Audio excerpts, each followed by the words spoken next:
this was better than I thought it would be. Now, I don't know if it's going to win over any new fans, but for those who really appreciate Zack Snyder's work, I think they'll be pretty satisfied. Now, the reason I say only pretty satisfied is that this is very much a part one. Like, it's not a full movie. And on top of that, it has less action than you would expect from a Zack Snyder movie. I mean, really, no huge extended action set piece. I mean, there's definitely action. I would describe it as more action moments than action scenes, but they were cool. That said, I think the cliffhanger ending is strong enough that now I gotta see how it ends. They got me. And there are some interesting ideas and good performances that really capture a sci-fi and or genre fan's imagination. I was like, that's pretty cool. Speaking of sci-fi and genre films, there is a lot of inspiration here. There's been a lot of talk about this being Zack Snyder's Star Wars movie. In fact, it was originally his Star Wars pitch to Lucasfilm. However, the finished product, I think, plays more like Zack Snyder's Dune. And some of you will be like, yes! And that's great. But my point is that while I, of course, realize the Dune influenced Star Wars is more commercial, particularly when it's firing on all cylinders, and is more Saturday morning cartoon. Whereas Dune is more adult, weird, and niche. And that's how I would describe Rebel Moon. And on that note, while this might be the PG-13 cut, what's in the R cut, it's still pretty adult, particularly with a lot of sexual innuendo. Some of it not too innuendo-y. And I bring that up because if you're planning to watch this as a family film, you might want to watch it first yourself. You don't even have to watch the whole thing because it's over 2 hours long. But you might want to watch like the first 30 minutes. I think that's enough for you to kind of get the tone and how far they go here. Pretty far. I would think, maybe there needs to be something between PG-13 and R at this point, because I think I see a lot of films being rated PG-13 that I don't feel are like really PG-13. What do you think? I know some of you will be like, leave the ratings alone, Grace, but I thought it was pretty adult. I mean, and I'm not just talking, some of you will be like, oh, why do you always have a problem with that kind of stuff, Grace? I think because of the violent aspects of how it was portrayed. So I think anyone would take issue with that in a PG-13 film. Another clear inspiration for the film is Frank Frazetta, with many scenes and characters looking very much like one of his famous paintings. Some people take issue with Zack Snyder's use of slow motion, but I think it's to create tableaus. And I think that's cool. I think his tableaus are some of his best work. That's his signature move, and I think with good reason. Some of the best moments in this movie are the slow motion tableaus that it creates. You're like, ooh, that's nice. That's one of the reasons you watch a Zack Snyder movie, because you wait for those moments where you're like, ooh, I see it. It's beautiful.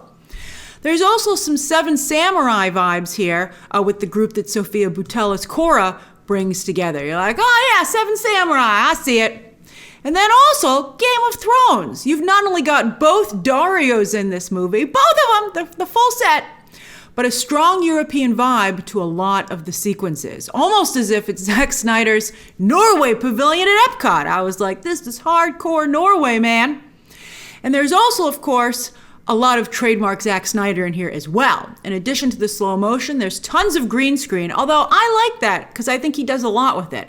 I think both movies were like under $200 million, so that's pretty impressive, especially considering how much VFX is here and how much of the world they build. A lot of times when I was watching the movie, I was like, wow, they spent a lot of money on this. So I looked up the budget afterwards, and I think it's supposed to be like 166 for 2 movies. That's a great deal, especially considering how good they look. Shirtless, glistening dudes. I mean, there are certainly a lot of attractive women in this movie as well, but when it comes to showing skin, it's all guys. And then, of course, as I said, cool visuals. Yes, the movie is at its best when it's light on dialogue, except for some nice monologues for Anthony Hopkins, particularly the introduction of the movie. And then Ray Fisher has a very nice monologue. I think part of that is not only because those monologues are the best writing, but also I think those actors did the best job with what they were given, with delivering their monologues. They plussed it. But really, in a Zack Snyder movie, just like a video game, the dialogue and cutscenes should be, they're important, of course, but they're real. Let's not forget why people are here. The action sequences.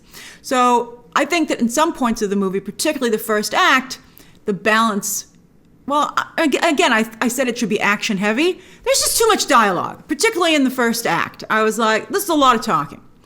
I don't really love the mushy stuff. I don't like that kind of stuff. Although I was like, this is a little bit too much for me. You know what? I gotta say, it reminded me a little bit, in Barbie, when it's like Ken played guitar at Barbie for 7 hours.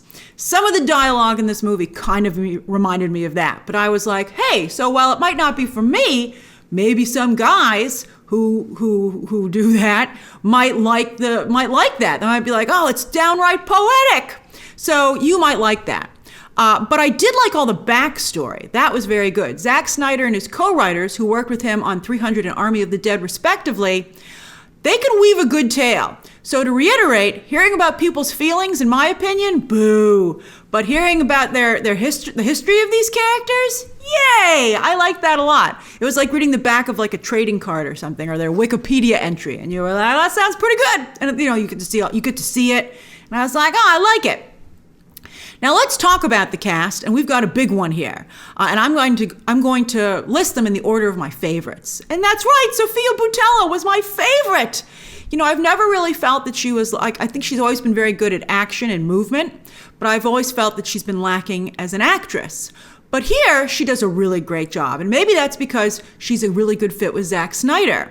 Because to him, it's a lot about the look of an actor. And Boutella looks amazing here, particularly in her past as a soldier for the bad guys. I was like, that's quite the dashing figure. She looked phenomenal. And she's excellent in the action sequences. She does a very, very good job. And when it comes to the dialogue, I think she did a nice job. I think she did a pretty nice job with her dialogue. At the end of the day, I ended up liking her character quite a bit. And I thought she anchored the film effectively. She takes out a lot of big dudes, and I'm curious to see how some fanboys react to that. But to me, I think the movie did a good job highlighting her training and experience. So I bought it. Although I was like, I wonder how some people are going to react to this. It's interesting. I don't think Zack Snyder gets enough credit for, the girl power in his work. Although that's, of course, not appreciated very much these days. So I'm curious to see how it's received. She was my favorite, though. Then Ray Fisher, runner-up. What a talented actor. His voice, so silvery smooth. I love it. I also enjoyed his work on True Detective, by the way, but he really pops here. I was like, wow. He's first introduced with a lot of makeup and under like this big wig, and I was like, but just even with his body language, I was like, who's that guy? And I was like, it's Ray Fisher. He's so great.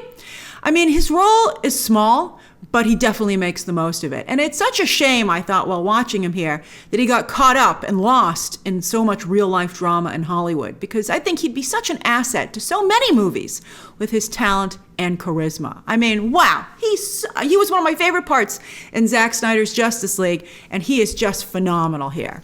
Cleopatra Coleman plays his sister, and she's also very good. Well, she looks great, because she hardly has anything to do or say, but she looked amazing.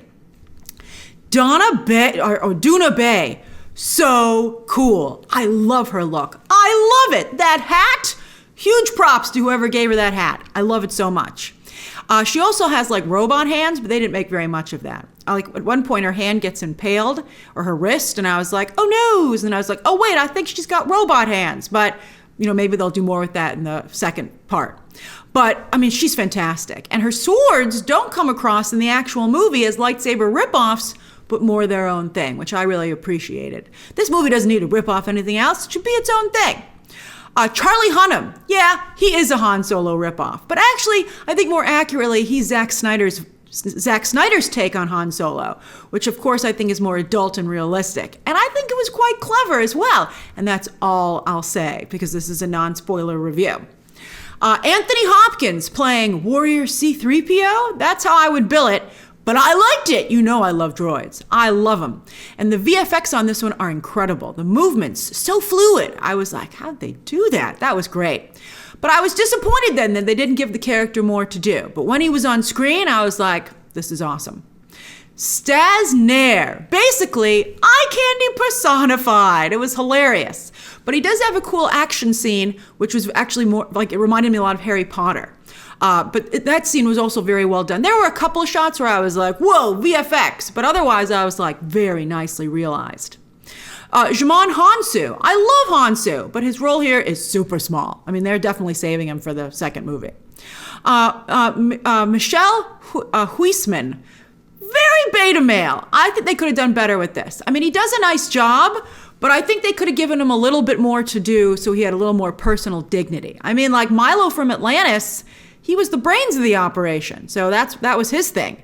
Huisman's character is just there because he has a crush on Sofia Boutella. I mean, he certainly has heroic moments for sure, but I'd still have given him some skill set instead of, a big mouth, as you'll see from Act 1. Jena Malone plays a giant spider, and it's nice to see her and Zack Snyder teaming up again. I was like, oh, isn't that nice? But in the close-ups, and then in the wide shots, her character is amazing.